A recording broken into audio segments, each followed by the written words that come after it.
我哋而家繼續收睇咧女子嘅決賽，就係新加坡嘅陳美玲對咧馬來西亞嘅賴慶娥。咁陳美玲咧就係泰國站嘅冠軍嚟嘅，賴慶娥咧就係印尼站嘅冠軍。咁而家我哋就可以睇到一個重球手，左手嘅重球手咧就對一個咧飛碟球手。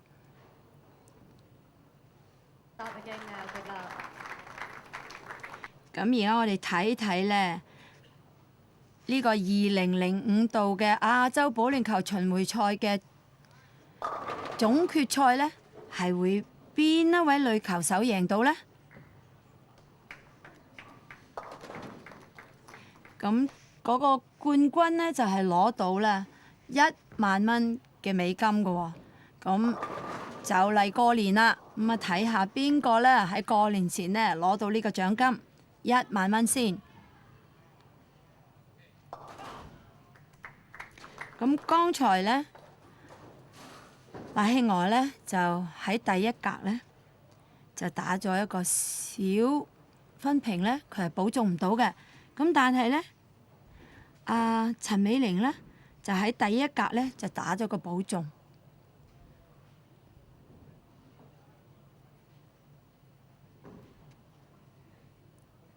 其實呢，賴慶娥呢一直以嚟呢，喺呢個半準決賽啊，同埋個準決賽裏邊呢，個分數都好高下嘅喎。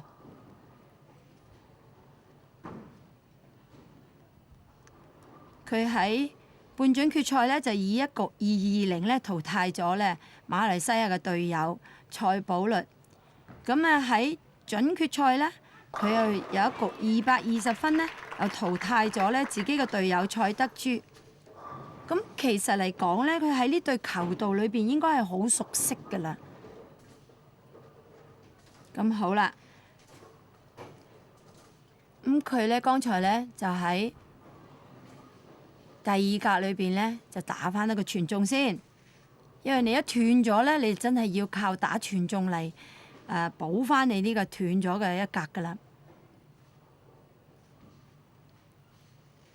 賴慶娥呢喺後半決嘅女巡迴賽裏邊呢，個成績係好好嘅。佢喺呢個印尼站贏完之後呢，就去到呢個香港站呢，佢又打第二嘅。咁所以呢，係全年呢未曾打呢個總決賽呢，嗰陣時佢嘅排名呢係第一嘅。咁陳美玲呢，佢呢就剛才打完一個保中之後呢，就打返個傳中。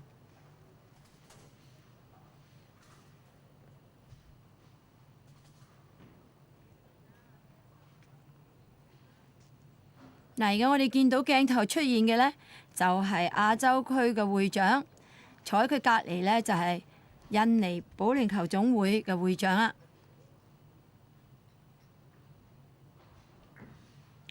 陳美玲第三格，哎呀！呢個波真係入得好曳啦，直情係入正過1號屏。咁所以呢，呢個分屏呢，就意料中嘅事嚟㗎，因為當你個波咁重嗰陣時呢，你兩邊嗰啲角落頭嘅偏呢，即係啲屏呢，就好難跌嘅。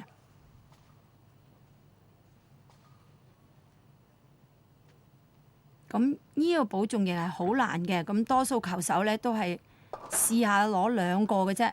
但係陳美玲真係喺度試緊嘅喎，想保中嘅喎。咁其實佢咁樣呢，就其實蝕咗嘅，因為前邊係一個傳中嚟嘅。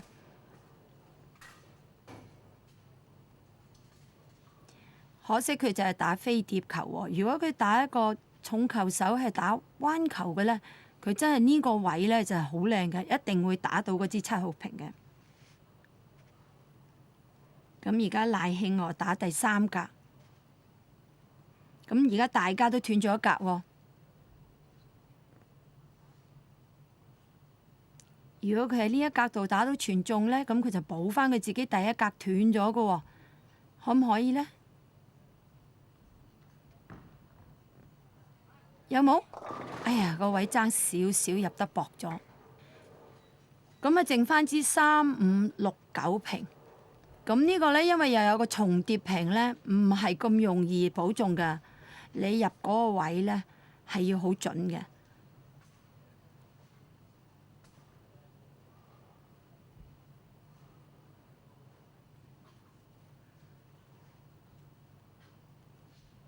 咁其實咧，剛剛咧個球道係落咗油嘅。咁而咧，因為一個係打左手，一個係右手咧，咁其實大家咧都唔會影響咗嗰個球道嘅，因為一人係打一邊嘅球道嘅啫。有冇咧？應該有，係啦，啱啱好。咁可能咧，因為呢一場咧真係2005年嘅亞洲保齡球巡迴賽嘅總決賽咧，所以兩個球員咧都非常之緊張。你可以睇到完全冇笑容，同埋咧好嚴肅嘅個面，好集中佢哋嘅注意力。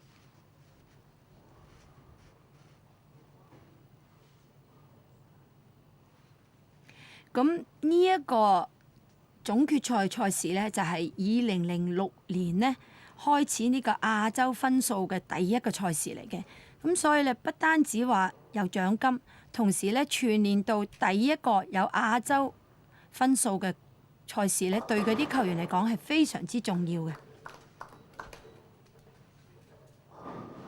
呢個波咧又深咗少少啦。咁佢其實剛才咧喺第二格嗰時間咧，賴希娥喺呢一條球道啊，53個球道係打咗一個全中嘅。咁其實呢兩個球員係非常之有經驗㗎啦，已經都打咗好耐波。咁但係咧喺到呢一場嘅決賽裏邊咧，佢哋好似大家都打得唔係幾穩陣，好似唔係好有信心咁。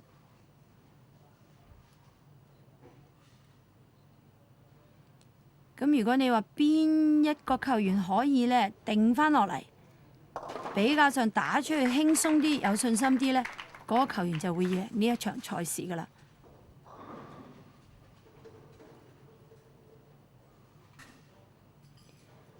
咁我而家咁樣睇佢兩個打咧，因為我都成日睇佢哋兩個比賽嘅，可能因為緊張嘅時間咧，佢哋好似好似揸住個波唔放鬆得咧。咁個球速咧，以兩個嚟講咧，都好似慢咗好多。如果賴慶娥咧，佢不嬲個球速已經唔係好快㗎啦，但係而家仲加慢。咁但係陳美玲咧唔係嘅，佢打飛碟球嘅時間，佢嘅球速係非常快下嘅。但係可以喺呢一場賽事裏邊，我睇佢咧個球速都係慢咗少少咯。唉，呢個波其實入位都好靚㗎啦，咁可惜都始終剩翻一支。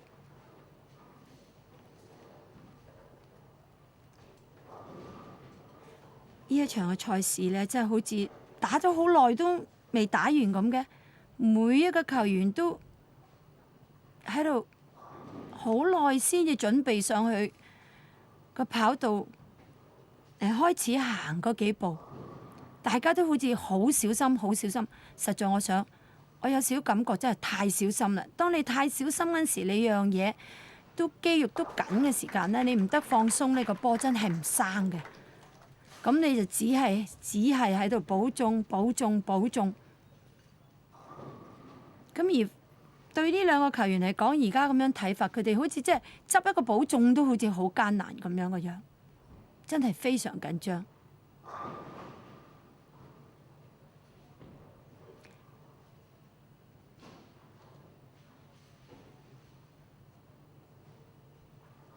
其實陳美玲平時咧真係好少話企喺度咁耐先至上個跑道嘅。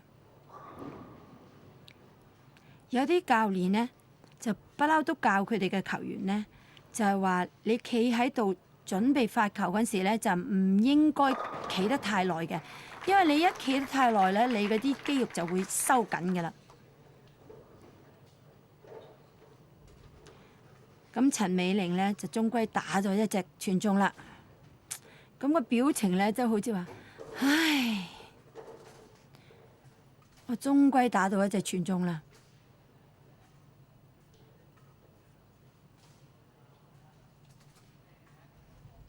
其實有時打保齡球咧，嗰個動作咧，應該係好自然嘅，好似你行路嘅。啲教練成日講，當你拎起個波嗰時咧，你就唔應該去諗得太多噶啦。你一上去一準備揸得個波舒服，你就應該係送個波出去噶啦。咁樣你先至唔會太緊張，肌肉收縮咯。咁賴希外跟住亦打咗一隻傳中。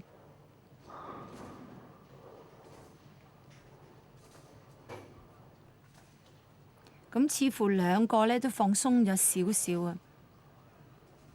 其實咧，有時你真係好難怪佢哋喺咁緊要嘅賽事，雖然兩個都好有經驗啊，但係咧喺呢啲咁嘅情形之下，你話唔緊張就係假嘅，唔想贏亦係假嘅。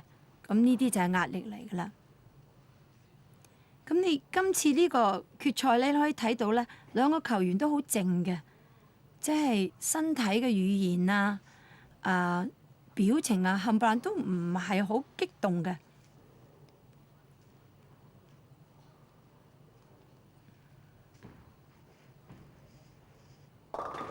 唉，打完一個傳中，可能真係太緊張啦，個波又走深咗啦。呢個波咧，你話冇分平好彩㗎啦，因為真係實在好深，佢又過唔到去咗三位喎。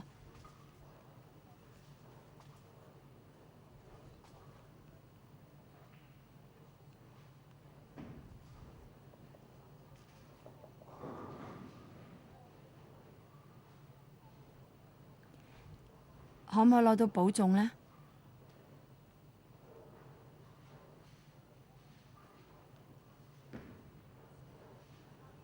第六格。咁啊，賴慶娥呢就打咗六格呢，就有一個分平。而剛才呢，陳美玲呢，因為佢開波先呢，佢就打咗五格，佢亦係有一個分平嘅。咁我哋大家休息一陣間先啦。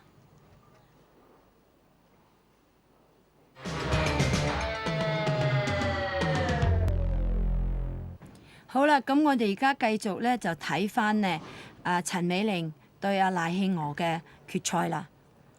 咁剛才咧就六格之後咧，賴慶娥咧就斷咗一個分平。咁而陳美玲咧而家打緊第六格，佢亦係之前呢又係斷咗一個分平嘅。咁雖然佢喺第五格有一個傳中，但係佢第六格咧就打到9支保中。咁而家大家嘅分數咧，其實都係拉得好緊嘅。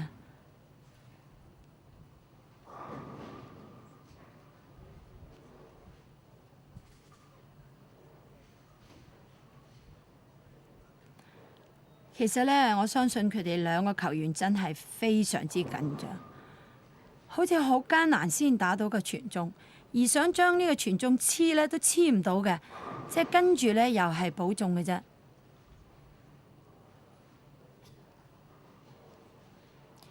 咁其實兩個都係一個非常有經驗嘅球員㗎啦。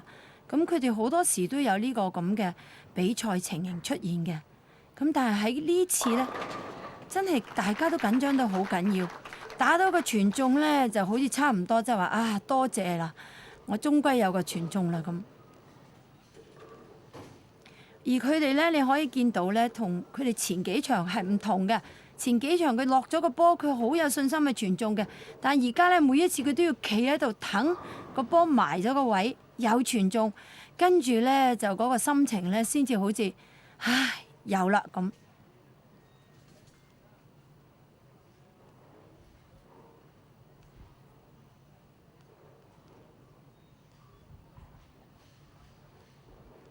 好啦，賴慶娥，佢有冇辦法打傳中咧？哎呀，又一個分平。其實咧，佢落波嗰陣時咧，你睇到佢嗰個身體語言咧，其實佢真係以為呢個波係會入到位嘅，但係可到最尾嗰陣時咧，個波又走深咗。嗱，你睇下佢個身體語言。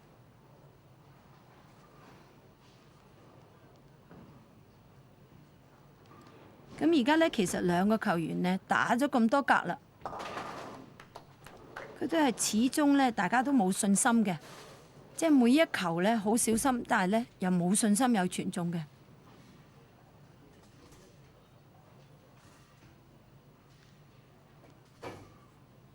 咁我睇下賴慶娥打嗰陣時咧，我有少少覺得佢因為緊張咧，隻手好似遞唔出咁嘅。即係好似好快嘅放個波咧，就拉翻隻手翻嚟，咁所以個波有時咧就走多走少。咁而家咧就斷咗兩格㗎啦，賴慶娥又蝕緊水，咁所以呢一局如果佢唔即係加啲力啊，或者即係要揾到個位咧，佢真係好容易輸咗呢一局咧。咁就唔可以變到做呢個總決賽嘅冠軍㗎啦。而家已經將近打完㗎啦，呢一局咁真係再唔嚟傳中咧，真係冇得講。剛才佢喺呢一隊球度對啊蔡德珠嗰時咧，佢係打220分嘅喎，但係你而家睇落去，你真係唔相信佢剛才係會打220分咁高分嘅。同樣嘅球度咯。喺幾分鐘啫喎，10幾分鐘之前，佢先至啱啱打完220分嘅啫喎。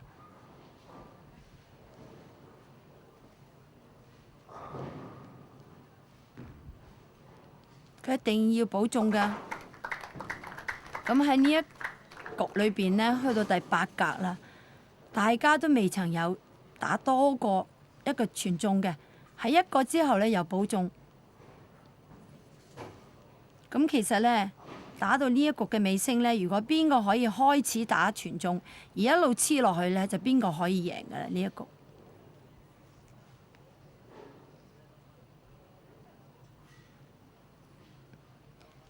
其實佢兩個咧喺呢一局裏邊咧，都好似掹住上咁嘅，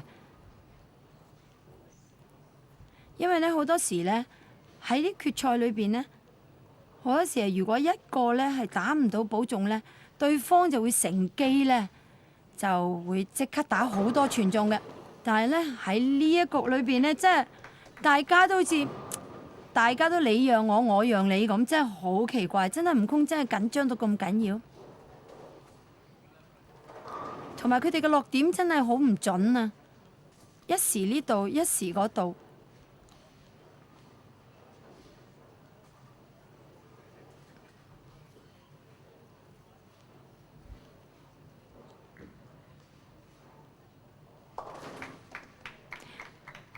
你知即係而家睇佢哋咧，你真係好難相信佢兩個咧，真係喺大型嘅比賽啊，係冠軍嚟嘅嚇。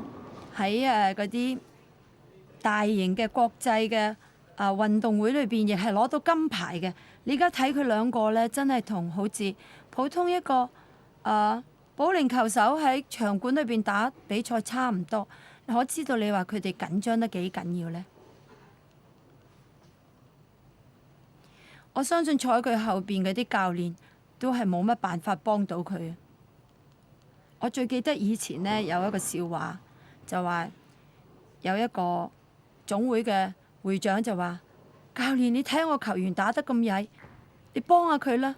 個教練就話：我點樣幫呢？佢個波喺個球道度一時左一時右，我根本上就教唔到。而家睇嚟呢，呢兩個球員都係一樣嘅，好似每一次落波都做得有爭啲啲，唔係幾得咁，或者落得好靚㗎啦個入位，而又係剩翻一支。其實咧，陳美玲咧好多時佢打呢啲決賽咧，佢係比較輕鬆啲嘅。今次唔知點解佢係咁緊張，因為咧佢係好似個傻大姐咁嘅，佢好多時。就算佢咧保中唔到，佢翻嚟咧都會笑嘅。但係呢個賽事咧，我真係未見過佢笑過一次。咁而家咧，賴慶娥咧就打第9、第10格㗎啦。佢打完咗之後咧，陳美玲先打佢嘅第10格。咁如果你話佢可以咧打得高分啲咧，咁陳美玲咧就會有壓力啊。但係以賴希俄而家呢個打波呢個情況之下呢，你要佢打4隻傳中真係好艱難。如果佢真係可以第90都打晒傳中呢，佢就會有多60支平嘅。唉，又係薄咗少少。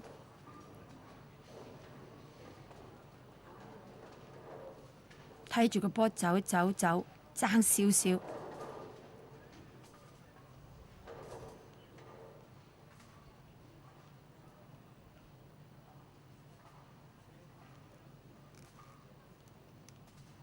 其實而家大家嘅分數呢係好接近㗎，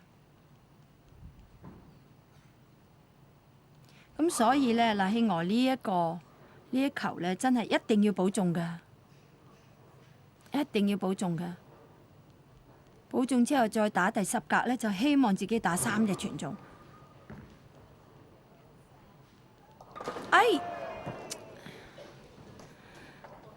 正話第一球呢個波就走位唔夠，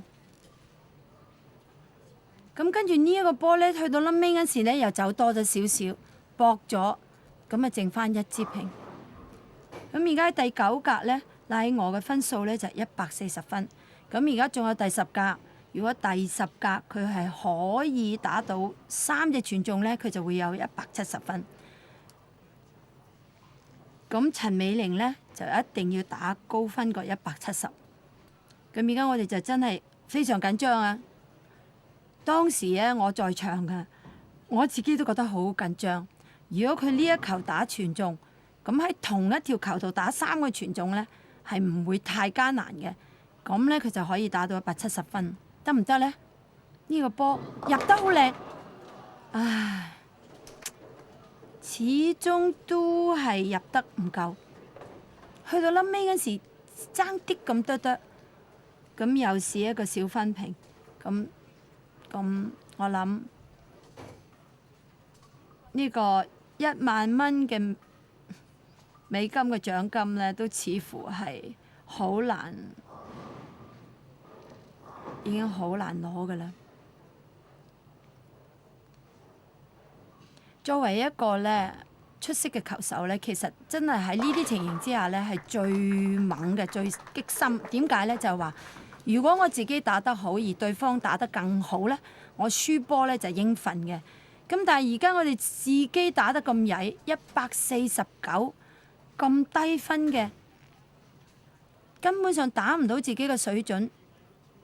咁你即係唔輸都難啦。你可以明白嗰個心情真係好難過嘅。咁而家陳美玲應該比較上手鬆啲啦，係啦。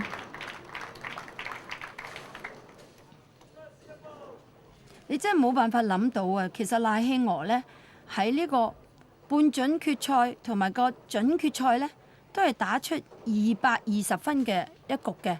而呢一局呢，喺最重要嘅關頭呢，佢就啱啱打到149咁低分。咁陳美玲呢，喺第10格第一球已經打到個傳中啦。哦，呢個波真係深咗少少，不過都唔緊要啦，因為剛才嗰格已經係傳中啦，已經贏咗噶啦，咁就可以袋到呢個1萬蚊美金啦。咁呢個決賽呢個分數呢，真係好低，174係贏149呢個分。佢贏咗之後，今次會唔會喊呢？因為好多時啊，佢好容易喊㗎。終歸打完呢場賽事啦，兩個球員呢可以開始呢笑下啦。咁今年2005度嘅亞洲保齡球巡迴賽嘅總決賽呢，就係由新加坡嘅陳美玲贏得啦。咁我哋休息一下之後呢，我哋就會可以睇到男子嘅決賽啦。